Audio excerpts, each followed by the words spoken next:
Good morning students. Today we are going to start our chapter number 16 which is pollution of air and water. आज हम हमारा chapter number 16 start कर रहे हैं जिसमें हम स्टडी करेंगे अबाउट पोल्यूशन।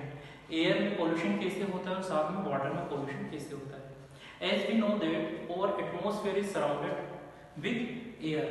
हम जानते हैं कि जो हमारा एटमॉस्फेयर है वो एयर की हेल्प से ही सराउंडेड है और हम ये भी जानते हैं कि हमारे आसपास जितनी भी एयर है it is mixture of gases. Different type की जो गैसेस है जब ये कंबाइन हुई है तब हमारा एटमॉस्फेयर बना है। तो एयर के अंदर सेम टाइप की गैसेस नहीं होती, यहाँ पर डिफरेंट टाइप की गैसेस होती है विच जो क्या होते हैं कार्बन डाइऑक्साइड है, ऑक्सीजन गैस है, नाइट्रोजन गैस है, सल्फर है और भी दूसरी गैसेस है जो मिलकर हमारे एटमॉस्फेयर को कंस्ट्रक्ट करती है।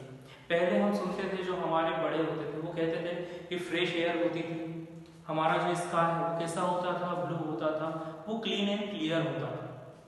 मीन्स पहले की जो कंडीशंस थी काफी अच्छी थी और हमारा एटमॉस्फेयर काफी क्लीन था। लेकिन हम देखते हैं जैसे जैसे इंडस्ट्रीज बनने लगी है, जैसे जैसे उद्योगों की स्थापना हुई है तो हमारे चारों ओर जो एयर है और वाटर है धीरे धीरे पोल्यूट होने लगा। क्योंकि यहाँ पर हम देखते हैं काफी एक्सेस अमाउंट में जो कार्बन से बने हुए कंपाउंड है या कहें नाइट्रोजनियस कंपाउंड है वो हमारे एयर और वाटर में मिक्स होने लगे, जिसके कारण ये पोल्यूशन बढ़ता गया। जब ये पोल्यूशन बढ़ा है तो ये हमारे सराउंडिंग या कहें हम ह्यूमन बींग्स पर काफी एडवर्स इफेक्ट डालता है। तो हम इस चैप्टर में इसी के बारे में स्टडी करेंगे कि ये पोल्यूशन कैसे एयर और वाटर को पोल्यूटेड कर रहा है और हमारे चारों ओर इस पोल्यूशन को बढ़ा रहा है, क्योंकि ये हमारे लिए काफी हार्मफुल होते हैं। तो सबसे पहले हम स्टडी करते हैं about air pollution. Air pollution का मतलब होता है वायु प्रदूषण। Air is a mixture of different gases. Air क्या होती है, डिफरेंट टाइप की गैसेस का एक मिक्सचर होती है। एयर पोल्यूशन, सबसे पहले हम एयर पोल्यूशन को देखते हैं। आप देखेंगे जैसे ही इंडस्ट्रीज बढ़ने लगी है, जैसे जैसे कारखानों का विकास होने लगा है तो यहाँ पर बहुत सारी कार्बन नाइट्रोजनियस कंपाउंड बनने लगे हैं, काफी सारे टॉक्सिक कंपाउंड बनने लगे हैं। क्योंकि जब भी कहीं पर प्रोडक्शन होता है या कहीं प्योरिफिकेशन की प्रोसेस स्टार्ट होती है तो वहां पर बहुत सारे नाइट्रोजनियस कंपाउंड बनते हैं, विषैले कंपाउंड बनते हैं। ये गैसेस के साथ मिक्स होकर हमारे सराउंडिंग में जो एयर है उसे पॉल्यूट करते हैं। जो हमारे जब हम एयर लेते हैं या रेस्पिरेटरी सिस्टम में जब हम एयर को इनटेक करते हैं तो हमारे ऑक्सीजन के साथ ये नाइट्रोजनियस कंपाउंड में मिलते हैं, ये टॉक्सिक गैसेस में मिलती है जो हमारे एनवायरनमेंट को पोल्यूट करते हैं, साथ में एनिमल्स की हेल्थ पे भी हार्मफुल इफेक्ट डालते हैं और हम ह्यूमन बींग्स की हेल्थ पे भी काफी हार्मफुल इफेक्ट डालते हैं। तो हम देखते हैं एयर पोल्यूशन डिफरेंट चीजों से होता है। पहला होता है बर्निंग ऑफ कोल। हम देखते हैं कि एनर्जी के लिए सबसे ज्यादा यूज होने वाले जो फ्यूल है वो है हमारा पेट्रोलियम है और दूसरा कोल है। कोल मीन्स कोयला, जो हमें हमारे बहुत ही लार्ज टाइम की जब ड्यूरेशन कंप्लीट हुई उसके बाद ये हमें पेड़ों से मिलेंगे। हाँ, जो हमारे प्लांट है, ट्रीज है, यही किसमें कन्वर्ट हो गए हैं, कोल में कन्वर्ट हो गए हैं। और जब हम इन्हें बर्न करते हैं तो ये कार्बन डाइऑक्साइड गैस बनाते हैं।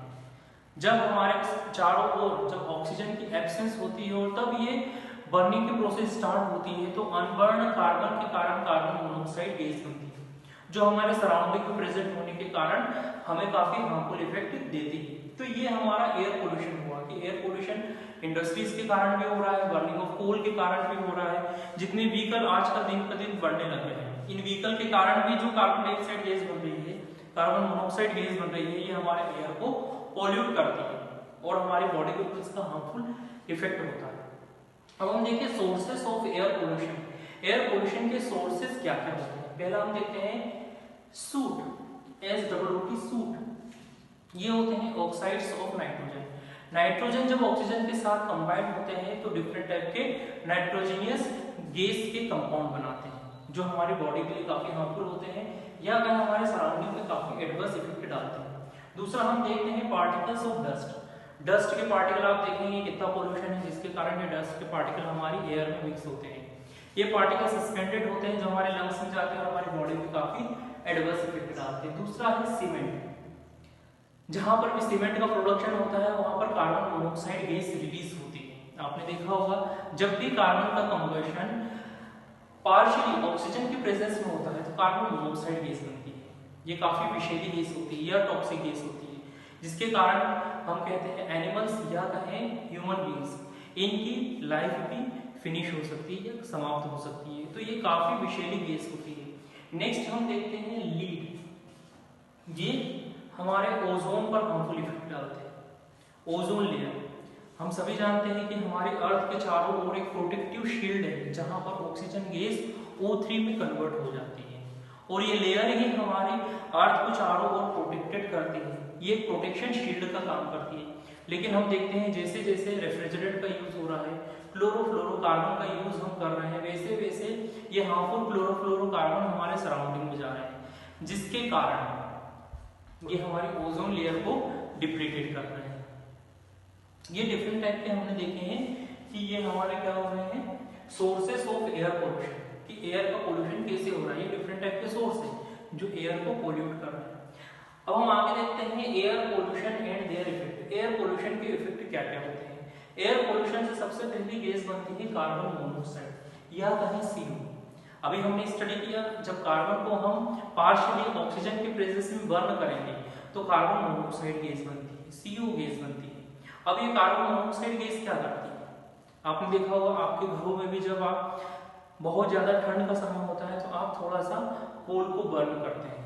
यदि ऐसी कंडीशन हो कि जो कोल बर्न हो रहा है एक क्लोज्ड रूम में हो, तो वहां पर हमें ऑक्सीजन की अवेलेबिलिटी काफी कम मिलेगी, ऑक्सीजन काफी कम उपलब्ध होगी। जब ये कार्बन के साथ रिएक्ट करेंगे तो ये CO2 गैस न बनाकर कार्बन मोनोऑक्साइड गैस बनाते हैं। ऐसा ही इंडस्ट्रीज में भी होता है। इंडस्ट्रीज में भी हम देखते हैं कि कार्बन किससे रिएक्ट कर रहा है, ऑक्सीजन गैस से, या कहीं यहाँ पर ऑक्सीजन की अवेलेबिलिटी काफी कम है तो क्या बन रही है, कार्बन मोनोऑक्साइड गैस। दूसरा हम देखते हैं कार्बन डाइऑक्साइड गैस। जब भी कोल या कहें वुड को हम बर्न करते हैं तो ये ऑक्सीजन के साथ कंबाइन होकर CO2 गैस बनाता है। एज वी नो दैट जो ऑक्सीजन गैस होती है किसी भी सब्सटेंस को बर्न करने के लिए काफी जरूरी गैस होती है। तो जहां पर भी कार्बन डाइऑक्साइड गैस बनती है वो हमारे एयर पोल्यूशन के लिए रिस्पॉन्सिबल है। नेक्स्ट हम देखते हैं oxides of sulphur and nitrogen. Industries में देखते हैं कि बहुत ज्यादा अमाउंट में सल्फर और नाइट्रोजन का यूज किया जाता है। यही सल्फर और नाइट्रोजन ऑक्सीजन के साथ कंबाइन होकर ऑक्साइड्स बनाते हैं। आप देखेंगे कि हमारे आगरा में ताजमहल एक विश्व धरोहर है, हम कहते हैं कि 7 वंडर्स में से एक है। लेकिन हम देखते हैं कि जो ताजमहल है पूरा व्हाइट मार्बल से मिलकर बना है, सफेद संगमरमर से बना हुआ है। लेकिन यमुना रिवर के आसपास जितनी भी इंडस्ट्रीज है इनसे सल्फर और नाइट्रोजन के जो ऑक्साइड्स है रिएक्ट करके एसिड रेन को फॉर्म कर रहे हैं। ये एसिड रेन ही हमारे ताजमहल के जो व्हाइट कलर है उसको येलो बना रहे हैं। तो ये सल्फाइड्स और नाइट्रोजन ये दोनों मिलकर भी हमारे एनवायरनमेंट को काफी पोल्यूट करते हैं। नेक्स्ट हम देखते हैं एसिड रेन। एसिड रेन क्या होता है, जब ये इंडस्ट्रीज से बनने वाली सल्फेट्स या कहें नाइट्रोजन के कंपाउंड जब ऑक्सीजन के साथ रिएक्ट कर रहे हैं और ये फॉर्म होकर कहाँ जा रहे हैं, हमारे एनवायरनमेंट में या कहें एयर में जा रहे हैं। जब एयर में ये वाटर के मॉलिक्यूल के साथ रिएक्ट करते हैं तो ये एक एसिडिक क्लाउड को फॉर्म करते हैं। मींस हमारे पास जो क्लाउड बन रहे हैं उनका थोड़ा थोड़ा बिहेवियर कैसा है, एसिडिक है, जिसके कारण एसिड रेन होती है। यही कारण है कि जो हमारा ताजमहल है पहले व्हाइट था लेकिन अब धीरे धीरे पूरा येलो में कन्वर्ट हो रहा है। या कहें हम ये मार्बल में भी डिके कर रहे हैं, मींस उसका धीरे धीरे अपघटन कर रहे हैं, उसके अंदर क्षरण हो रहा है और वो अपनी ओरिजिनल कंडीशन से चेंज हो रहा है। नेक्स्ट हम देखते हैं global warming. As we know that जैसे जैसे इंडस्ट्रीज बढ़ रही है, हमारे चारों ओर व्हीकल्स हैं, जब जब ये बढ़ रहे हैं तो वैसे वैसे एक लार्ज अमाउंट में कार्बन डाइऑक्साइड गैस प्रोड्यूस कर रहे हैं, जिससे देखा गया है कि हमारा अर्थ का जो टेम्परेचर है काफी बढ़ रहा है, धीरे धीरे काफी बढ़ रहा है। पहले हम देखें लास्ट 100 ईयर्स में जो अर्थ का टेम्परेचर था वो काफी कम था, जिससे कार्बन डाइऑक्साइड और ऑक्सीजन का बैलेंस बना हुआ था। लेकिन जैसे ही इंडस्ट्रियलाइजेशन हुआ है या कहें व्हीकल की इन्वेंशन हुई है, तब से कार्बन डाइऑक्साइड गैस के अमाउंट काफी बढ़ने लगा है। और यही लार्ज अमाउंट में जो कार्बन डाइऑक्साइड है यही हमारे अर्थ के ग्लोबल वार्मिंग के लिए रिस्पॉन्सिबल है। यही कारण है कि ग्लोबल वार्मिंग के कारण जो हमारे पोल है वहां पर प्रेजेंट जो आइस है वो धीरे धीरे मेल्ट हो रही है और हमारे सी का लेवल बढ़ता जा रहा है, जिसके कारण जितने भी कोस्टल एरिया में प्रेजेंट सिटीज है वो धीरे धीरे पानी में डूबने की कगार पर। इसलिए यदि इन्वायरमेंट में हम देखें कार्बन डाइऑक्साइड और ऑक्सीजन का बैलेंस है तो वो ग्लोबल वार्मिंग के इफेक्ट को भी काफी कम करते हैं। नेक्स्ट हम देखते हैं वाटर पोल्यूशन। हमने अभी पिछले कुछ चैप्टर्स में पढ़ा था वाटर साइकिल के बारे में, जब हमने देखा कि वाटर के डिफरेंट सोर्सेज होते हैं, रिवर्स, पोन्ड्स, लेक्स या कहीं अंडरग्राउंड वाटर हमें मिलता है। हम देखते हैं कि हमारे चारों ओर हमारी लाइफ के लिए एयर और वाटर काफी इसेंशियल है, लेकिन ये एयर पोल्यूशन हो रहा है, साथ में वाटर पोल्यूशन भी हो रहा है। वाटर में यदि सस्पेंडेड पार्टिकल्स मिल रहे हैं, वो नाइट्रोजीनियस कंपाउंड मिल रहे हैं, जिसके कारण हमारा वाटर उसकी ओरिजिनल स्टेट से डेविएटेड होकर इन कंपाउंड के रूप में मिल रहा है। तो यहाँ पर क्या हो रहा है, वाटर पोल्यूशन हो रहा है।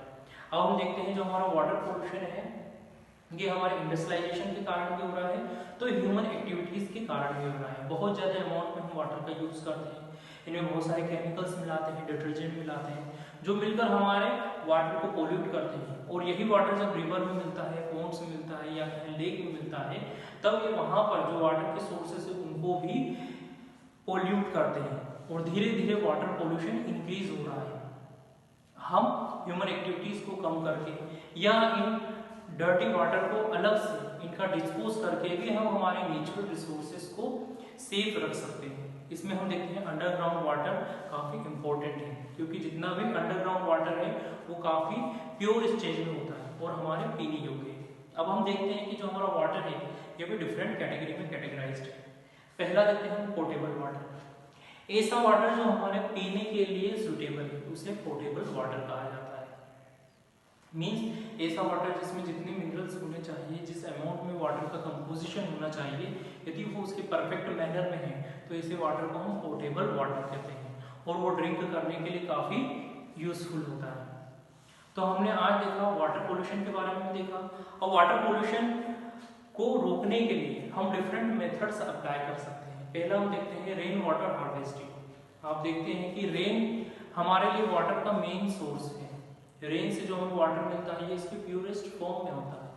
इसके लिए यदि हम हमारे घरों की छतों में कुछ ऐसा अरेंजमेंट करते हैं जिससे हम इस वाटर को कलेक्ट करके अंडरग्राउंड कर सकें, तो इसे हम रेन वाटर हार्वेस्टिंग कहते हैं। इसके अलावा भी डिफरेंट टाइप के प्रोग्राम चलाए जा रहे हैं। हम देख रहे हैं हमारे इंडिया में रिवर गंगा प्रोजेक्ट चल रहा है, जिसमें हम हमारी रिवर को वापस उसकी प्योर स्टेज में ले जा रहे हैं, जहां पर इनमें बात करने पे रोक लगा दी गई है। और साथ में जो एनिमल्स हैं, पहले जो फार्मर्स होते हैं अपने एनिमल्स को भी क्लीन करने के लिए इन रिवर्स में लेके जाते थे, तो इसे भी रोका गया है। साथ में स्वच्छ अभियान चल रहा है, जहां पर हर घरों में इन वेस्ट को डिस्पोज करने के अलग से रूम्स बनाए गए हैं, जहां पर ये वेस्ट डायरेक्टली वाटर में न मिलके वहां पर ये डिस्पोज हो रहा है। तो ये जो एक इनिशिएटिव लिया है पीएम ने, ये भी इन वाटर को पोल्यूशन होने से बचा रहा है। तो आज हमारे chapter pollution of air and water में सीखा कि जो एयर और वाटर है हमारी लाइफ के लिए इसेंशियल पार्ट है, और हम देख रहे हैं कि धीरे धीरे ये कैसे पोल्यूट हो रहे हैं। मैक्सिमम हम देखते हैं कि जो एयर और वाटर पोल्यूशन हो रहा है इंडस्ट्री एक्टिविटीज के कारण हो रहा है और व्हीकल्स के यूज के कारण हो रहा है।